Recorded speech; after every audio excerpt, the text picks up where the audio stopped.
This is a BICOM podcast. I'm Richard Pater, the director of BICOM in Israel, and I'm delighted to be joined today by Eli Hazan, who is the Foreign Affairs Director of the Likud party.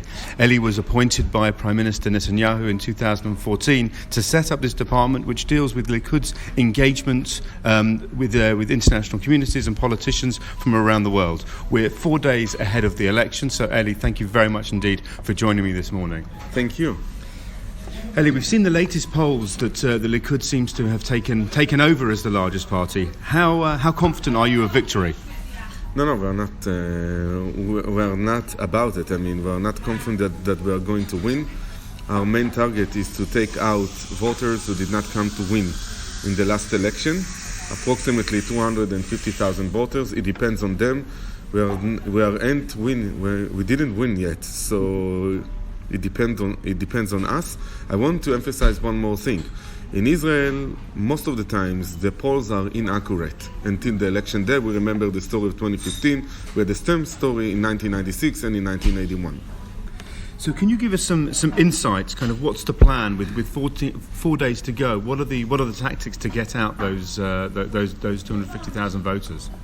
It is very simple. What we are trying to do is to go to their houses and call upon them come to vote in order to prevent a left-wing government supported by the Arab Joint List. And I want to emphasize one more thing. I will use this opportunity. We have nothing against the Arab citizens of Israel. We invested approximately 15 billion shekels in order to integrate them into the society, but we have a lot against the Arab MKs who support terrorism. And we are trying to make the distinction between them. That's one of our arguments. In order not to give power to the Arab Joint List, in order to prevent left-wing government, which we believe is a disaster for the state of Israel, go to vote. And what are the messages that you're using to appeal to the Israeli voters? Besides preventing left-wing government supported by the Arab MKs, we speak a lot about economy. I mean, how Netanyahu changed the state of Israel, what are the plans for the future, and what is the alternative. By the way, it reminds me very much of what's happened in Britain with Corbyn. The left wing in Israel, it's not Corbyn at all, but the ideology, if you speak economically, it's very similar in many senses. So that's what we are trying to do. Now, of course, as we've discussed many times on this podcast, kind of the golden ticket is to get over 61 to kind of form to work on the blocks. And obviously that's failed twice in 2019. I mean, how do you see that playing out this time around? It is a good question. I tell you the truth, I cannot answer because I simply don't know. I know that we are making a lot of efforts. Prime Minister Netanyahu made a lot of rallies. This is the first time after so many years. We invested a lot in order to get those 250,000, and we hope for good. I'm optimistic. But if the results come out last time, kind of with you as the largest party, or close to blue and white, but the right wing bloc failed to get over the 61, then how will it play out? How will you break the deadlock? Well, Benny Gantz already spoke about fourth election. We are not for it because it's a waste of money. We will try to get some MKs from the left wing. It seems right now that this is an impossible mission, but I believe in Netanyahu. In the end, I believe that we will be able to get some MKs. It depends on the number. If we will get 59, we need only 2. So I truly believe that we will get those 2 or 3 MKs that we need. I hope we will not go into a fourth election. By the way, in that case, I believe that after fourth election, blue and white is going to lose because people will understand that they wanted the fourth election. We were going to use it in our next campaign if we will have it. That Gantz wanted fourth election, it's irresponsible. And one of the issues coming up is the Prime Minister's legal issues coming up, the trial starting on the 17th of March. How do you feel that affecting the process going forward? I tell you the truth, it was very surprising because people do not speak with me about it, at least not a lot of people. And in Israel, we are so fragmented. If you are pro-Bibi, you are pro-Bibi in any case. If you are against Bibi, you are against Bibi in any case. Unfortunately, the facts doesn't matter anymore. And that is the division, and I'm saying unfortunately. I believe strongly that Netanyahu is innocent, and this is why people like me invest a lot of their time in order to get victory for Netanyahu. There's a story that's broken this week here about the data breach of the Likud app. Could you tell us about that and how concerned you are about that? Yes, of course, we are concerned about it. We have the Elector, that is the app, and it's under a lot of attacks, not only by blue and white, but we have some, I would say, signs that people from Turkey, for instance, from Russia, is trying to break it. And for us, that is a challenge. We will do everything human possible in order to win with it. The other issue that we've seen discussing this week is is kind of the latest round of fighting in Gaza with Islamic Jihad firing over 100 rockets towards the south of Israel.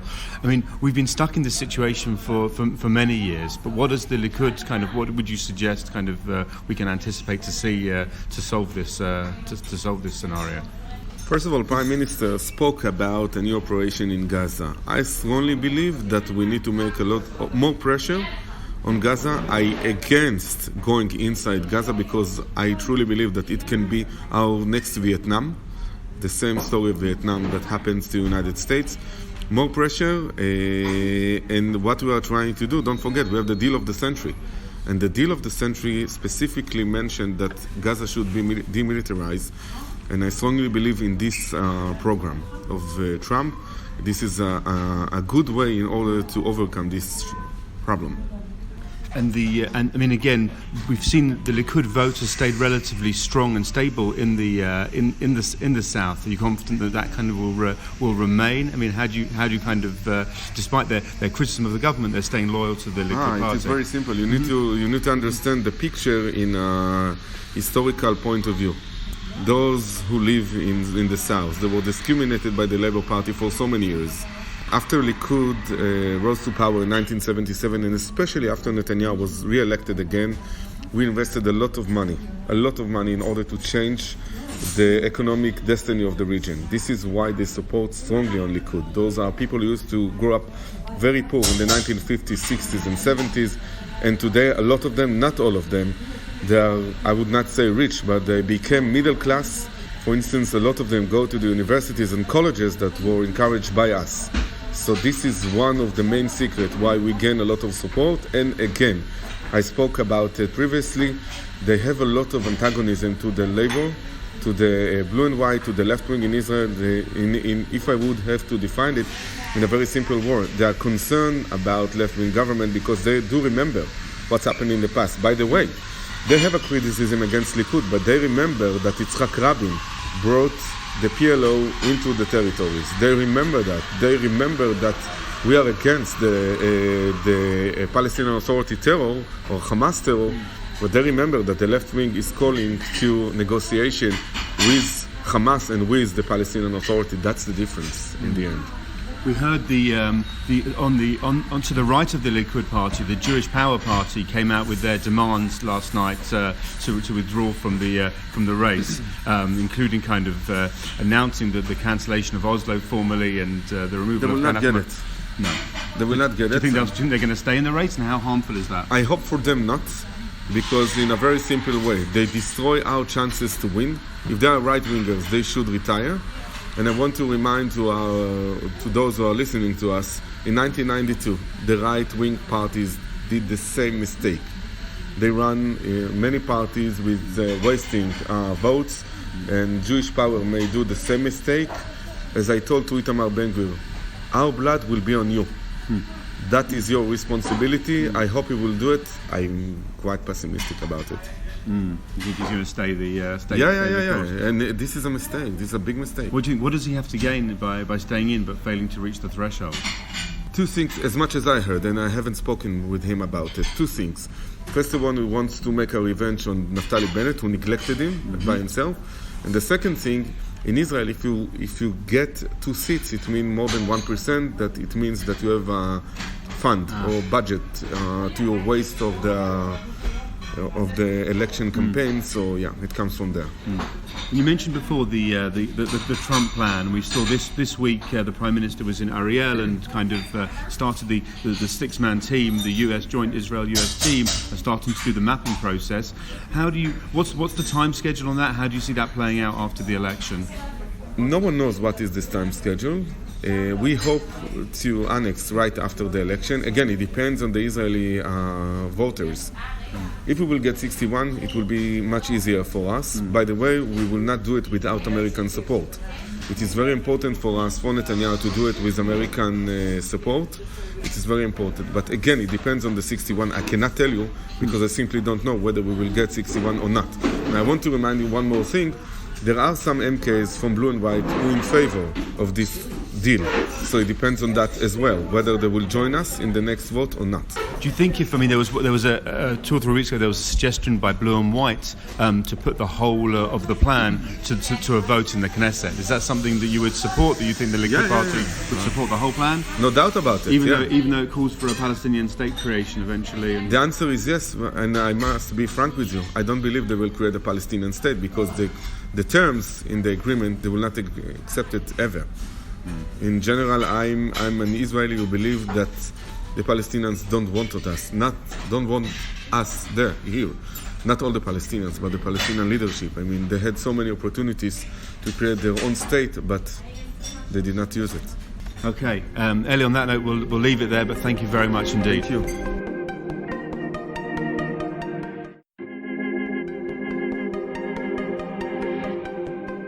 So we're now in Tel Aviv, and we have the pleasure of sitting with MK Izhar Shay, who is an MK with the Blue and White Party. I can say now, almost because of the last year, a veteran of Israeli politics, fighting his third election campaign. Before going into politics, Shay was a venture capitalist and actually joined Benny Gantz's faction, the Resilience Party, before it was formed into Blue and White. So I wondered if you could start just by telling us the background of how you joined Benny Gantz's party, how you entered politics. Yeah, thanks for having me, Richard. I joined Benny Gantz's party about a year ago, in February of 2019, after having spent about 30 years with the Israeli high-tech in all kinds of capacities. I'm an electronics engineer, so I started as a software engineer, my career with the Israeli high-tech.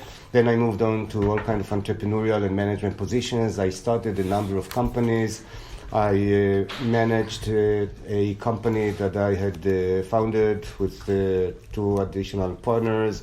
I was the CEO of that company. We raised funding from international venture capital firms, and I relocated to run that company from the United States.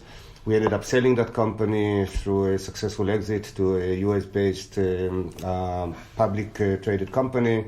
And then I moved on to run another company, which was also sold successfully a couple of years later. Came back to Israel in 2005 in order to join an international venture capital firm called Canaan Partners. Canaan is based in Menlo Park, California, and in New York City. I was the Israeli partner of the team. And I did that for about 15 years. Through investments and visiting and interacting with thousands of Israeli entrepreneurs, I started to realize the role that this important economy could have in influencing other parts of our economy and society. And that brought me to all kinds of activities as a volunteer with all kinds of programs that try to integrate other communities and other parts of the Israeli society into the Israeli high-tech. And I also worked with social economic challenged kids, youngsters around the country. I became the chairman of an organization that deals with those kids. And throughout that long journey, I had the privilege of meeting with Benny Gantz post his release from the Israeli army. We came close in terms of I was one of those people who helped him get on board of the various parts of the Israeli economy, society, various aspects of the regular non-military life in this country. He took upon himself to learn systematically the various aspects of Israel to get prepared to what he's doing now. When he started his party, I was amongst many people who were very happy to realize that he's joining the Israeli politics. I thought that that could make a significant change in our politics and later on in leading our country into various good, positive directions. And this resulted in me joining Chosen, the Resilience Party, in February of 2019. Thank you. I mean, from your experience of working with party leader Benny Gantz, how would you describe him as a leader? What aspects of his leadership impresses you most? Benny is a very thoughtful, extremely intelligent individual. He's very, very thorough in understanding areas that he wants to influence. He's very impressive in his approach towards driving vision down to programs, then to reality. This is the way he built his party. This is the way he managed us to build our platform, to build our programs. He coordinated through his leadership very impressive individuals, all of us, I'm not including myself, but other very impressive individuals, all of whom come from relatively relevant backgrounds to what he was looking to introduce in terms of policies, in terms of programs, and so on. So, as an example, local municipalities have significant influence on various parts of the Israeli economy and society. So we have a number of people who ran municipalities in our party. High tech and innovation. He has me for that and a couple of other people. Obviously, international policies, defense, climate and protecting our environment. So we have people who come with background and expertise in the areas that he wanted to touch upon. His leadership also goes through leading by example. He's a very down-to-earth individual, speaking with people with no pretensions, trying to understand the issues from the bottom up, and touching upon the hearts of many people. I think that, look, I'll answer this in another fashion. I had other opportunities to join the Israeli politics just because of my work in other domains of public service, so to speak. Benny Gantz is the one individual that has impressed me so much, so to live a very comfortable lifestyle, a very nice, interesting and exciting job in order to do what I'm doing today. And I think that happened to all of us who joined him in his party. So 4 days to go before the election, how do you rate your prospects? This is the one hardest area to predict. I wouldn't want to gamble on anything. Based on what we see and all kind of thorough research and data that we have gathered, we believe that we are in a good position to introduce the change that we are aspiring to introduce. We will end up these elections hopefully with a more decisive situation than we had in September of last year. And if we are able to accomplish that goal, we hope to be in a better position to be called by the president to have the mandate to form a new government. And based on all kind of conversations we are having and discussions that we are initiating, we believe that there are realistic chances to form a government under Benny Gantz, under the Blue and White Party, in coalition with other parties, so to be able to finally to move on and to run this country.